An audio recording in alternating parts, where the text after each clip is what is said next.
Hello everyone, welcome back to our channel. अगर आप नए हैं तो सबसे पहले हमारे चैनल को सब्सक्राइब करें।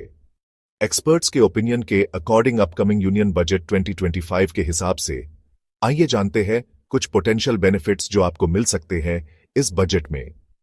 लोअर और मिडिल इनकम ग्रुप्स के लिए टैक्स फ्री इनकम थ्रेशोल्ड को बढ़ाने और इन्फ्लेशनरी प्रेशर्स को एड्रेस करने से ज्यादा लोग टैक्स लायबिलिटी में रिडक्शन का फायदा उठा सकते हैं, जिससे उनका डिस्पोजेबल इनकम बढ़ेगा और फाइनेंशियल सिक्योरिटी इंप्रूव होगी।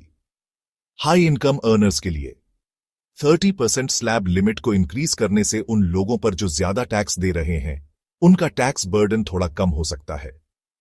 सेविंग्स और फाइनेंशियल प्लानिंग को इंकरेज करना 30% डिडक्शन का proposal long term savings, insurance और रिटायरमेंट प्लानिंग में इंटरेस्ट को दोबारा से बढ़ाने में मदद कर सकता है, जो हर इनकम ग्रुप को फाइनेंशियल सिक्योरिटी की तरफ मोटिवेट करेगा।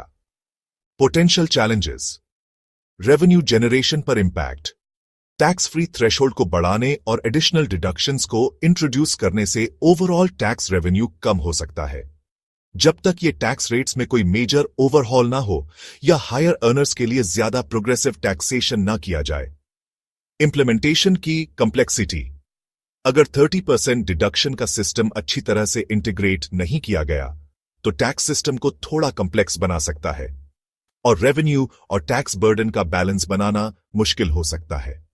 ओवरऑल ये एक्सपेक्टेड चेंजेस ये दिखते हैं कि गवर्नमेंट इनकम ग्रुप्स के नीड्स को बैलेंस करने और सेविंग्स और फाइनेंशियल स्टेबिलिटी को प्रमोट करने की कोशिश कर रही है।